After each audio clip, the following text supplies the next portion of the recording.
પાટણની હેમચંદ્રાચાર્ય યુનિવર્સિટી સંલગ્ન કોલેજોમાં નિયમ વિરુદ્ધ નર્સિંગમાં પ્રવેશ આપનાર સંસ્થાઓ સામે કડક કાર્યવાહી કરવા વિદ્યાર્થી નેતા યુવરાજસિંહ જાડેજાએ રજૂઆત કરી. વિદ્યાર્થીઓની કારકિર્દી સાથે ચેડા કરનાર સામેલ એચએનજીયુ કર્મચારી સામે તપાસ કરી કડક કાર્યવાહી કરવા રજૂઆત કરી.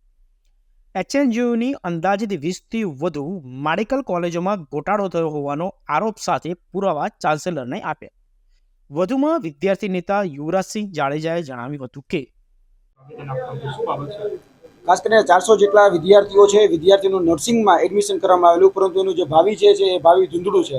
કેમ કે સંસ્થા અને યુનિવર્સિટીની મિલીભગતથી ક્યાંક કહી શકાય કે આર્થિક ક્યાંક લેવડ દેવડના હિસાબે આ એડમિશન થયા હોય એવું અમારી શંકા હતી, અને તેને લઈ અમે આજે રજૂઆત કરવા માટે આવેલા. કેમ કે જે ઇન્ડિયન નર્સિંગ કાઉન્સિલ છે તેના જે નીતિ નિયમો અને તેની જે ગાઈડલાઇન છે એ ગાઈડલાઇન પ્રમાણે જો જોવા જઈએ તો 30/11/2023 પછી એ કોઈ પણ એડમિશન ન કરી શકે, કારણ કે એનામાં રજીસ્ટ્રેશન જ ન થયા હોય. તો શા માટે રજીસ્ટ્રેશન કરવામાં આવ્યા, કોના કહેવાથી કરવામાં આવ્યા, અને જે રજીસ્ટ્રેશન કરનાર જે છે એમાં ફક્ત એચએનજીયુ જ છે. હવે જો કદાચ હું કહું છું કે છૂટછાટ મળતી હોય, માની લો કે એનઆઈઓએસએસની છૂટછાટની વાત કરવામાં આવે છે, તો એમાં પૂરા ગુજરાતમાં ગુજરાત યુનિવર્સિટી છે, સૌરાષ્ટ્ર યુનિવર્સિટી છે, દક્ષિણ ગુજરાતની નર્મદ યુનિવર્સિટી છે, તો બધામાં છૂટછાટ શા માટે નહીં? ફક્ત એચએનજીયુને જ શા માટે છૂટછાટ આપવામાં આવી? આખા ભારતમાં કોઈ પણ જગ્યાએ આ જે કાઉન્સિલ છે એ કાઉન્સિલ અંતર્ગત કોઈ પણને છૂટછાટ હજી સુધી આપવામાં આવી નથી. અમે એ કાગળ લઈને પણ આવ્યા, એને કાગળ અંતર્ગત અમે એમાં આધાર પુરાવા સાથે અમે રજૂઆત કરી છે.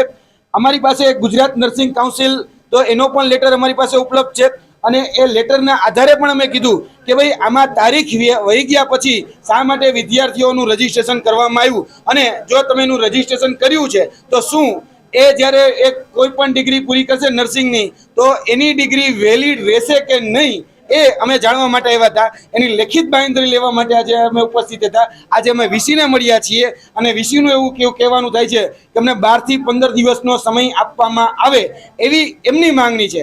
અમે એ વાત સ્પષ્ટ કરી છે કે માની લ્યો કે કદાચ આ ડિગ્રી વેલિડ ન રહી અને આ જે રજીસ્ટર થયા છે, જે 400 જેટલા એડમિશન કરવામાં આવ્યા છે, એ એડમિશનને ગ્રાહ્ય રાખવામાં આવ્યા નહીં આઈએનસી દ્વારા, તો શું એક્શન લેવામાં આવશે? કેમ કે સૌથી મોટી પ્રશ્ન તો એ છે, વિદ્યાર્થીઓએ 1 વર્ષ આમાં એચએનજીયુમાં આપી દીધું છે, એનું એનરોલમેન્ટ એચએનજીયુએ કરેલું છે, એની પરીક્ષા પણ લીધેલી છે. હવે જે સર્ટિફિકેટ આપનારી જે સંસ્થા છે એ સર્ટિફિકેટ આપનારી સંસ્થા આ 400 વ્યક્તિઓને કન્સિડર જ નથી કરતી. અમે ગુજરાત નર્સિંગ જે કાઉન્સિલિંગ છે એની સાથે પણ વાત કરી છે, એની સાથે સાથે ઇન્ડિયન નર્સિંગ કાઉન્સિલ છે એની સાથે પણ ચર્ચા કરી છે. અમે ચર્ચા કર્યા બાદ જ આવ્યા છીએ. આમાં 400 વિદ્યાર્થીઓ છે, એ 400 વિદ્યાર્થીઓનું ભવિષ્ય જે છે ધૂંધળું છે, તેને લઈ અમે રજૂઆત કરવા માટે આજે એચએનજીયુના વીસીને મળવા માટે આવેલા હતા. જો આપણે 15 દિવસનો સમય આપ્યો છે, 15 દિવસના સમય પછી પણ આ મુદ્દાનું નિરાકરણ નહીં આવે તો ચોક્કસપણે આવનાર દિવસોમાં જો આ મુદ્દાનું નિરાકરણ કરવામાં નહીં આવે તો આજ એચએનજીયુના પરાંગણમાં અમે વિદ્યાર્થીઓ સાથે એક મહા આંદોલન કરીશું. આવનાર દિવસોમાં અમારે આરોગ્ય મંત્રીના ઘરનો ઘેરાવો કરવો પડે કે પછી વિધાનસભાનો ઘેરાવો કરવો પડે, તો એના માટેની પણ અમારી તૈયારી છે. કેમ કે આ 400 વિદ્યાર્થીઓના ભવિષ્ય સાથે છેતરપિંડી કરવામાં આવી છે.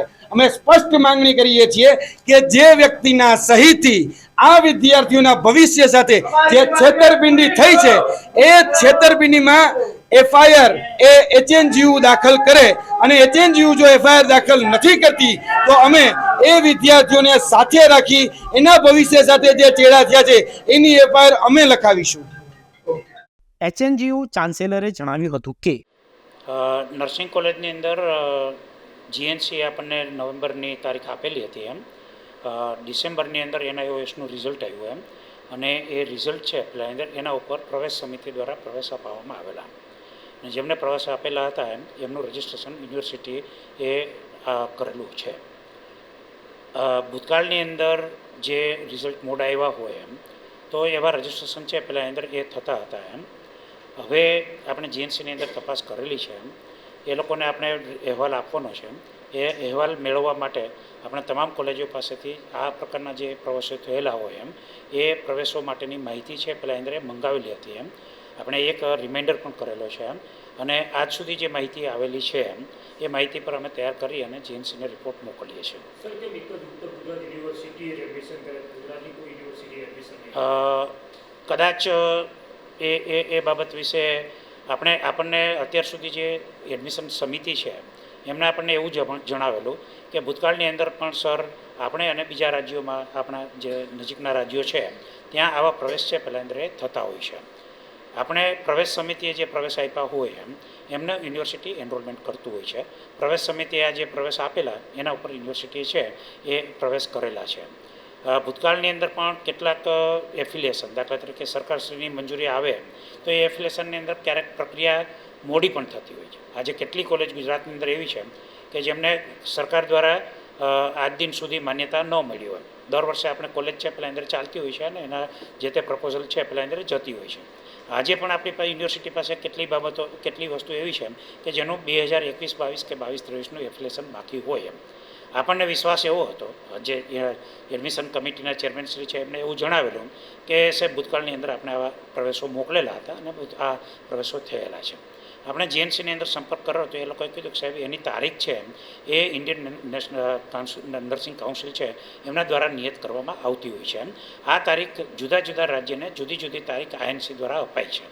આપણે ફરીથી જીએનસીને વાત કરેલી છે, એમને આપણે પત્ર પણ લખીશું, એને આપણે રિપોર્ટ પણ મોકલીશું અને જરૂરિયાત પડશે તો આપણે આઈએનસીની અંદર પણ રજૂઆત કરીશું.